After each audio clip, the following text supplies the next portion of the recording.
Jesus não foi simplesmente um legislador moralista. Ele veio cumprir as profecias que haviam anunciado sua vinda.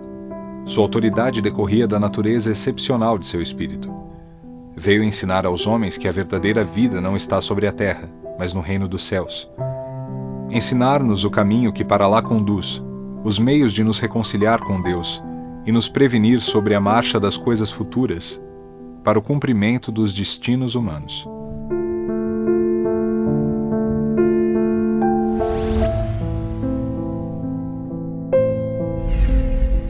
Jesus é, sob o ponto de vista espírita, a maior figura da humanidade.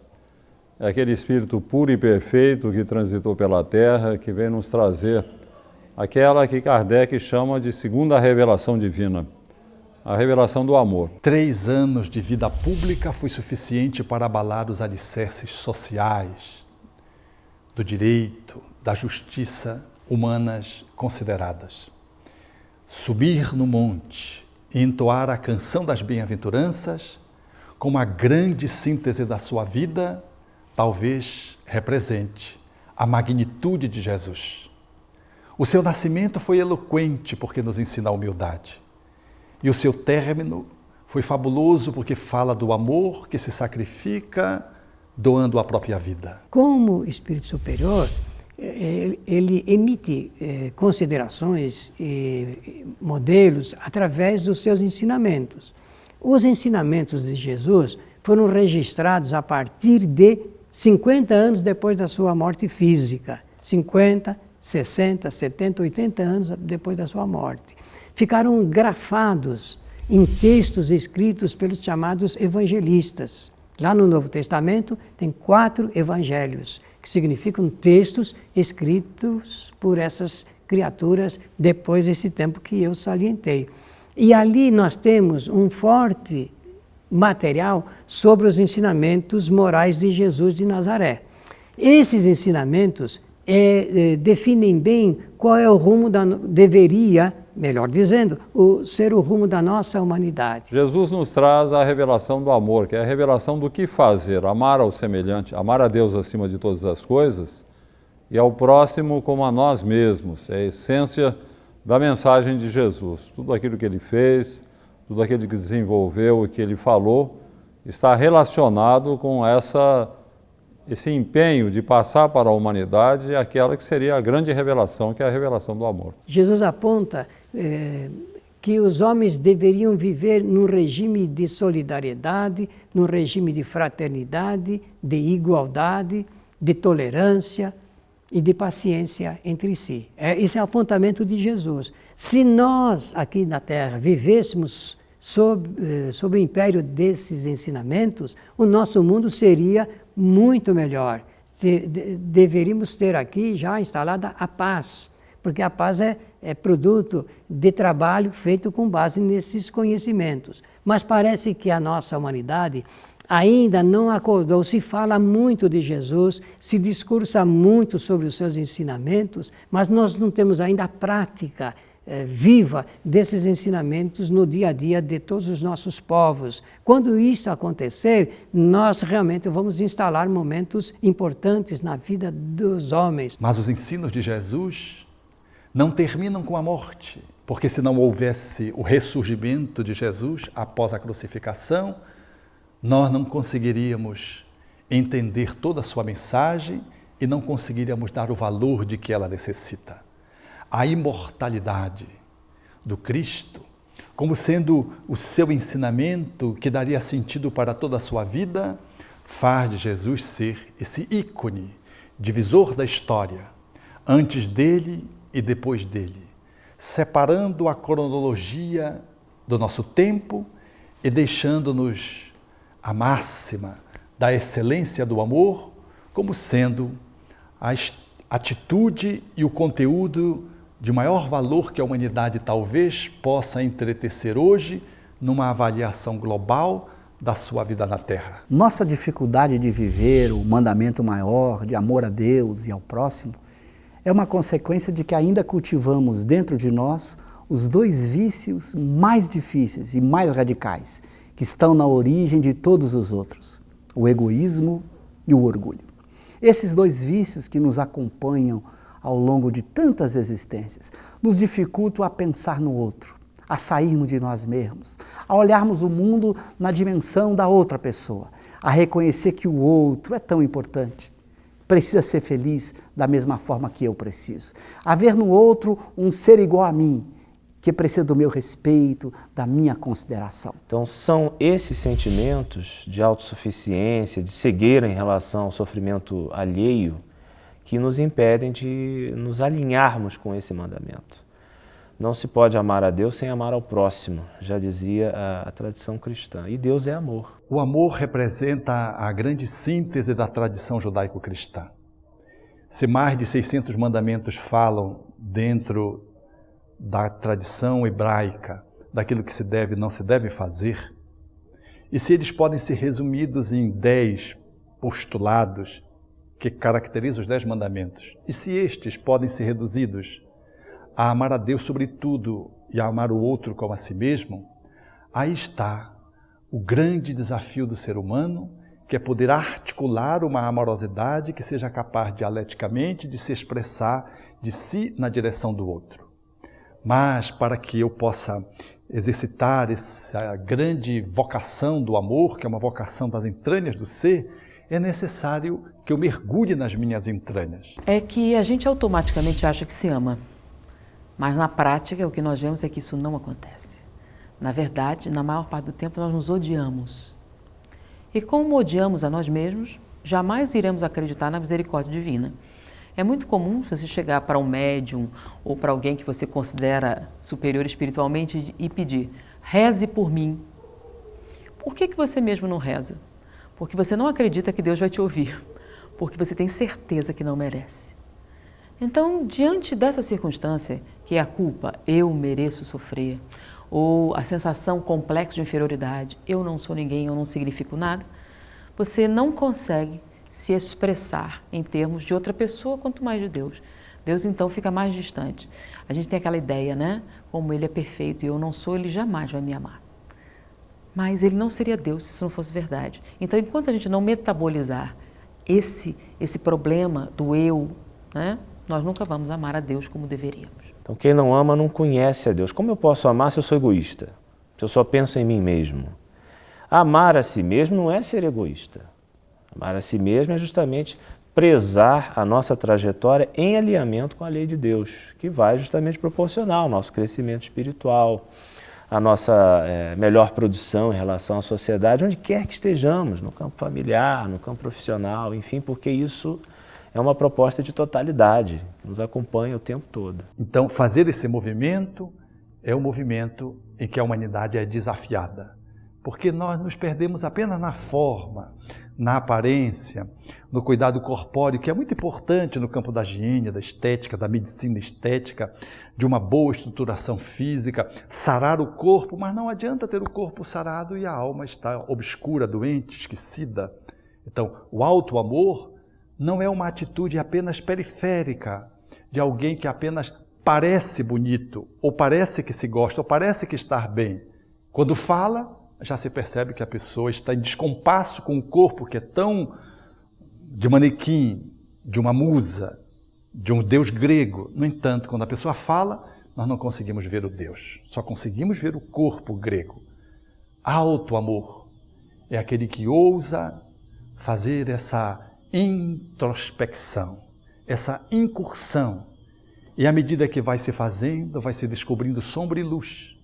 E à medida que essa descoberta vai se estabelecendo, nós vamos fazendo essa alquimia da autoiluminação, em que o ser vai deixando fulgir, espargir a sua claridade interna de deuses que somos, de espíritos centelhas com que nos caracterizamos, segundo os espíritos disseram Allan Kardec, e é essa movimentação que vai fazendo eu ficar bem comigo e necessariamente feliz com o outro, feliz com a natureza, feliz com o meu corpo, feliz de viver a vida. Então, quando a maturidade vai chegando para o espírito, aí sim, ele vai entendendo essa noção do amor e começa a colocar em prática.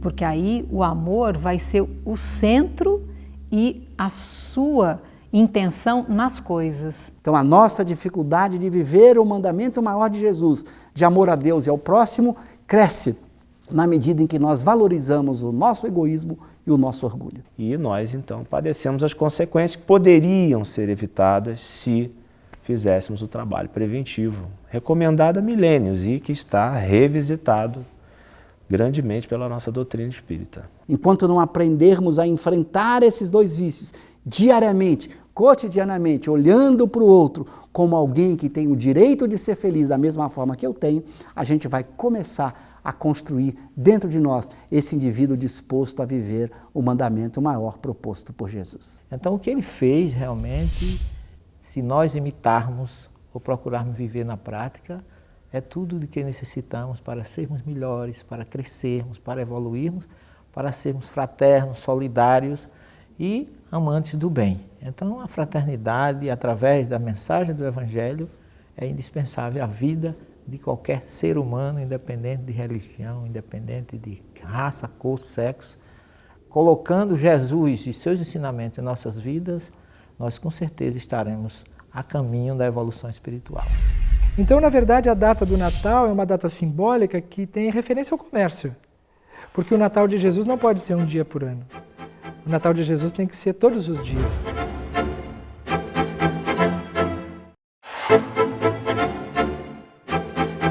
Há determinadas épocas em que parece que a humanidade se coloca mais perto de Jesus. Isso ocorre principalmente no final do ano, nas festas natalinas. Em dezembro, há muitas festividades envolvendo a figura de Jesus.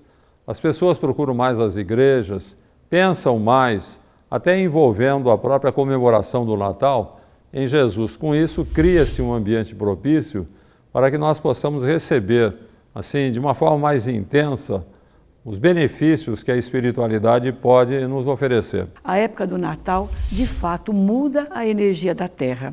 Não porque Jesus estava longe e chegou perto, mas porque o homem está se aproximando de Jesus, está abrindo as portas do seu coração para Jesus. Mas por que somos envolvidos por esses espíritos? E quando nós falamos de espíritos superiores como Jesus, né, nós falamos de espíritos bons.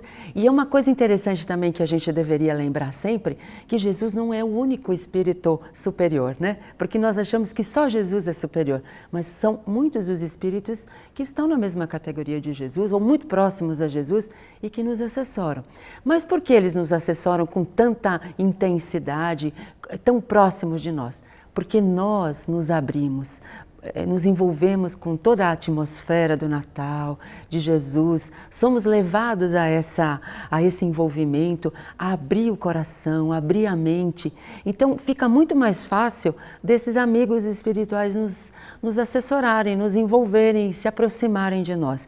Então, o interessante que nós aprendamos e nos conscientizemos é de que nós podemos estar sempre assessorados desses espíritos quando nós estivermos abertos, suscetíveis a isso. Nós temos junto de nós o chamado Espírito Protetor, o nosso anjo da guarda, um espírito altamente evoluído que está conosco 24 horas por dia, todos os dias da semana. Basta que a gente abra o coração pela prece, que peçamos a Ele o apoio, a ajuda, a coragem para enfrentar as lutas diárias, o esforço para vencermos a nós mesmos, para dominarmos as nossas paixões. Eles estão conosco todos os dias. Basta que abramos o nosso coração e que os busquemos naquilo que é relevante para a vida, que é o trabalho da reforma íntima, da construção de um mundo melhor dentro de nós. De fato, nós deveríamos ter o espírito natalino durante toda a nossa existência. Jesus dizia, né, a boca fala do que está cheio o coração. O homem tira do tesouro do seu coração aquilo que ele manifesta. Então, se as pessoas têm em si o bem,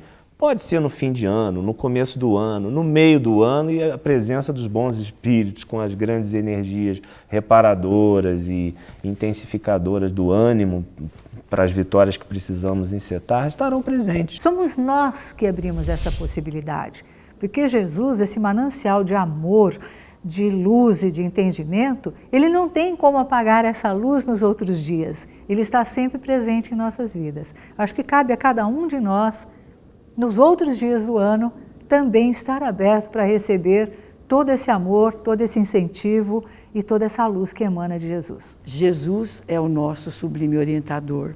Se nós conseguirmos, na busca do Evangelho, que ele nos exemplifica, lutarmos contra essas mazelas que nos distanciam do espírito natalino, nós vamos ser mais felizes.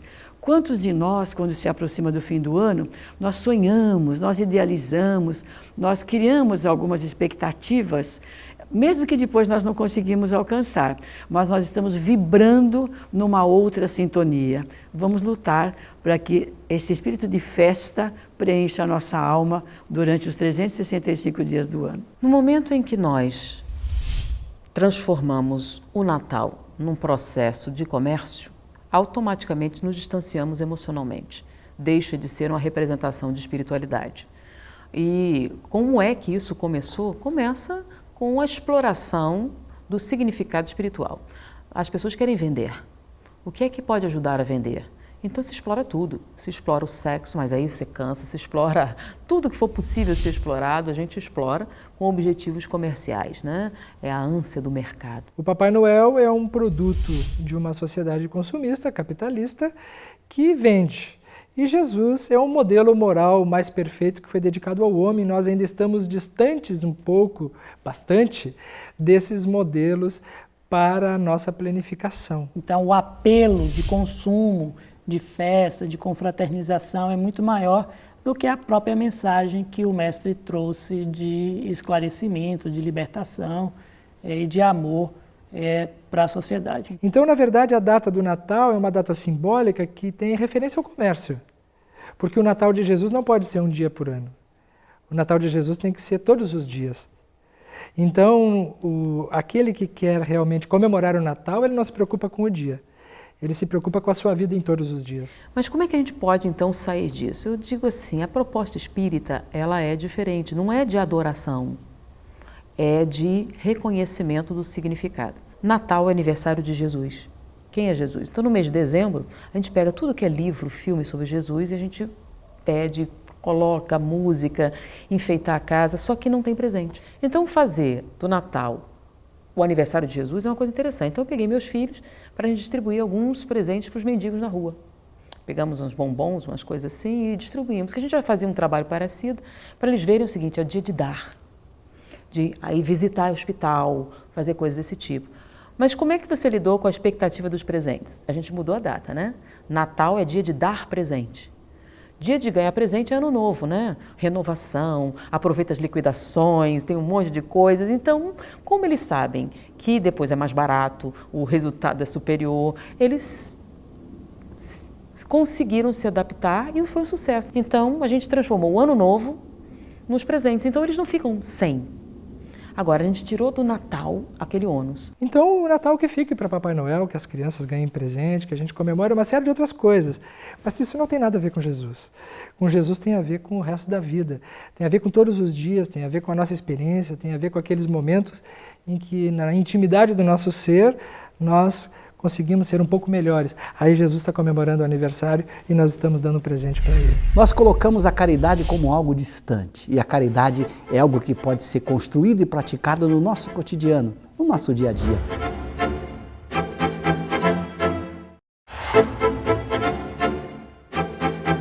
Até tempos atrás, a caridade era aliada, digamos, a um outro assunto chamado esmola. Então, oferecendo a esmola, você estaria sendo caridoso. A esmola significa um bem material, um dinheiro, por exemplo, ou qualquer outro objeto. Então, se ligava à ideia da caridade, a ideia de se dar alguma coisa para alguém que dela estivesse precisando. Hoje já se tem uma outra ideia a respeito de caridade. Não de dar coisas para as pessoas.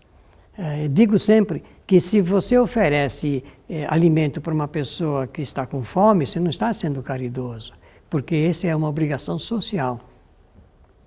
Nós não podemos assistir uma pessoa passar dramaticamente pela fome e ficar insensível. Então, é um comportamento digno, socialmente falando, você oferecer alimento e ajudar as pessoas naquilo que elas mais precisam. Mas isto não é caridade. Caridade é muito mais do que isso. No Livro dos Espíritos tem a pergunta: o que é a caridade, a verdadeira caridade?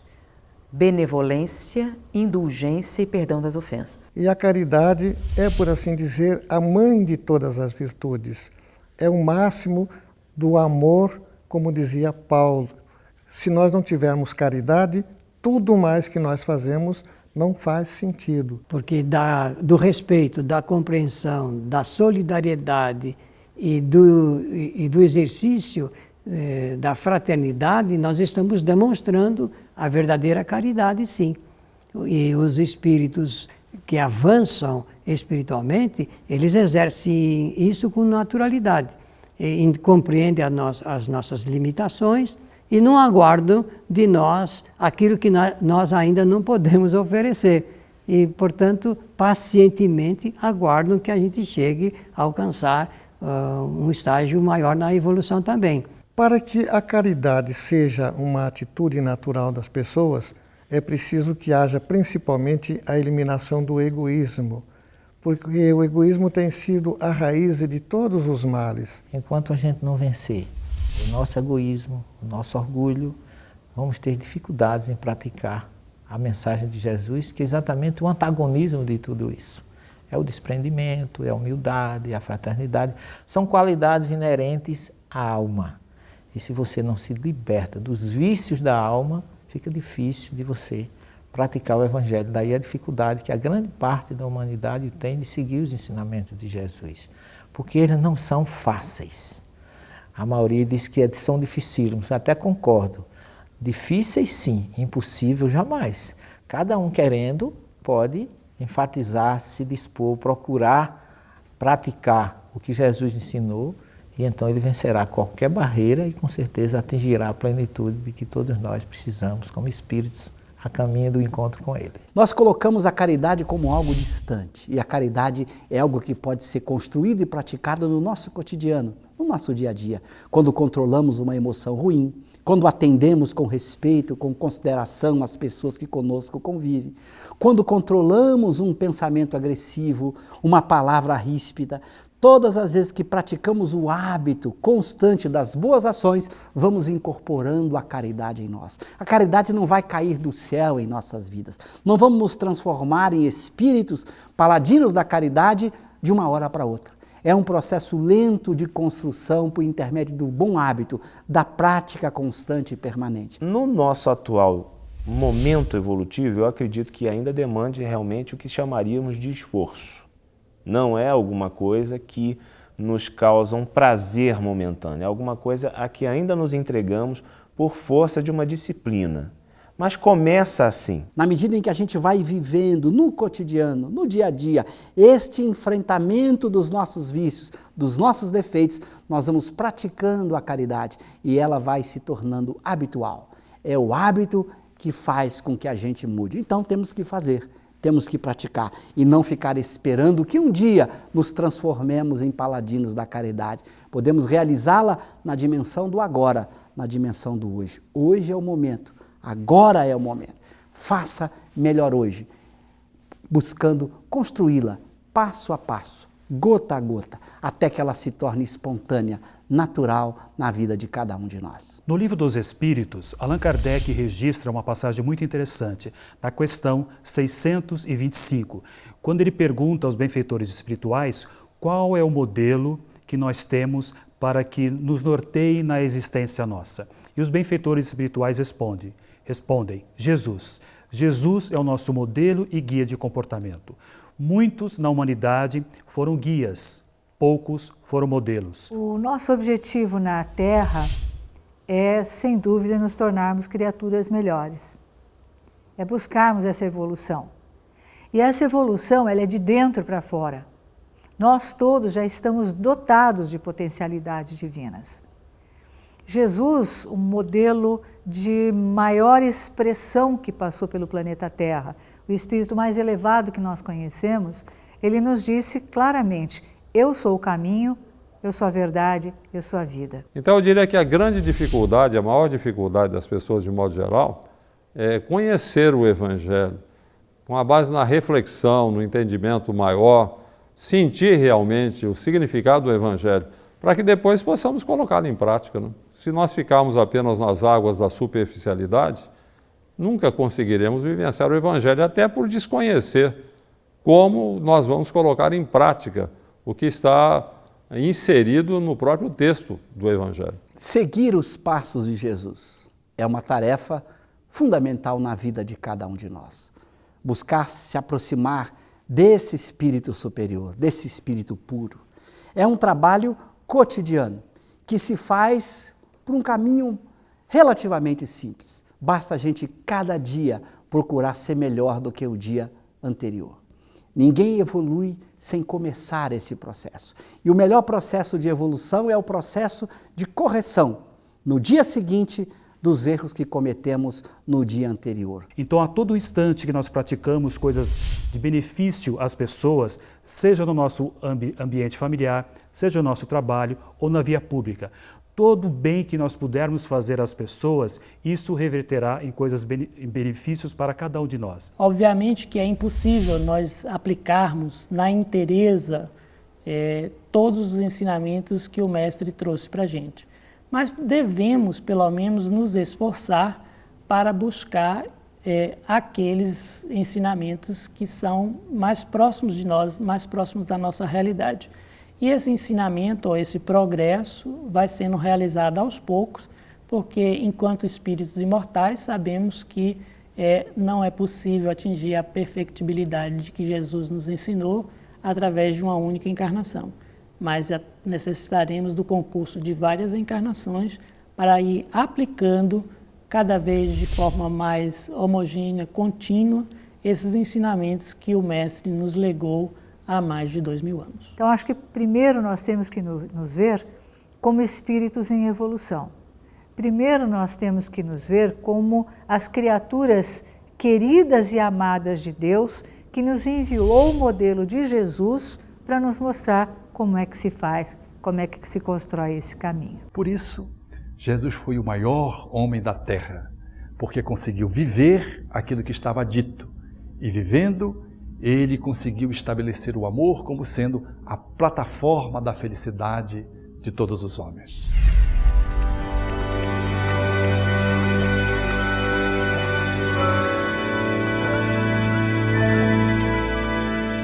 Jesus não veio destruir a lei. Ele veio cumpri-la, desenvolvê-la, dar-lhe seu verdadeiro sentido e apropriá-la ao grau de adiantamento dos homens. Por isso, se encontra nessa lei o princípio dos deveres para com Deus e para com o próximo.